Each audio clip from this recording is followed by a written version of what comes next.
ગીર સોમનાથના વેરાવળથી કોંગ્રેસની ખેડૂત આક્રોશ યાત્રાનો પ્રારંભ થયો છે। કોંગ્રેસે સરકાર પર જોરદાર પ્રહારો કર્યા છે। ગુજરાતમાં ખેડૂતોને આત્મહત્યા કરવાનો વારો આવ્યો છે। ગુજરાત સરકાર જાહેરાતોની સરકાર છે। કોંગ્રેસનું આ કહેવું છે। ગુજરાત સરકારના નેતાઓ ફક્ત ફોટા પડાવે છે। સરકારના નેતાઓ ફક્ત ભાષણો જ આપે છે। સરકાર ખેડૂતોના દેવા માફ કેમ નથી કરતી? કોંગ્રેસનું આ કહેવું છે। સરકારે ખેડૂતો માટે રાહત પેકેજ જાહેર ન કરતા કોંગ્રેસના આકરા પ્રહારો છે। ખેડૂતોને સહાય આપવા મામલે કોંગ્રેસના સરકારને ઘેરવાના પ્રયાસો। કોંગ્રેસના પ્રમુખ અમિત ચાવડાએ કહ્યું કે આ ફોટા પડાવવાવાળી સરકાર છે। સરકાર પોતાના ઘરના પૈસા નથી આપવાની। ખેડૂતો માટે કોંગ્રેસ એમએલએ પોતાનો પગાર પણ આપી દેશે।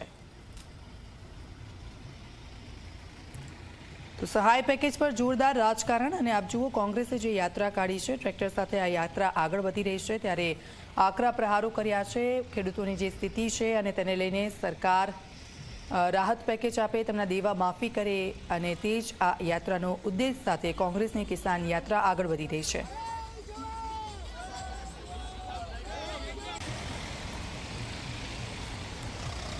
આ ભાજપની સરકાર ગુજરાતમાં 30 વર્ષથી છે। કેન્દ્રમાં ત્રીજી વખત નરેન્દ્રભાઈ વડાપ્રધાન બન્યા, પણ આજે ગુજરાતનો ખેડૂત આર્થિક રીતે પાયમાલ થયો છે, આત્મહત્યા કરવા માટે મજબૂર થયો છે। ત્યારે એવા સંજોગોમાં ખાલી ફોટા પડાવવાથી, ખાલી જાહેરાતો કરવાથી, ભાષણો કરવાથી આ ખેડૂતનું દર્દ દૂર નહીં થાય। આ તકલીફનો સમય છે। ભૂતકાળમાં કોંગ્રેસની દેશની સરકારે 72,000 કરોડ રૂપિયાના દેવા માફ કર્યા હતા। એ ખેડૂતોને આત્મહત્યા ના કરે એટલા માટે મદદ એક આખી સરકાર આવી। આજે પણ કપરો સમય છે। અમે સરકારને ફરી કહેવા માંગીએ છીએ, મૃદુ ને મક્કમ દાદાની વાતો કરવા વાળી સરકારને કહેવા માંગીએ છીએ કે ખેડૂતને મળતો બચાવો, પરિવારોને ઉજળતા બચાવો।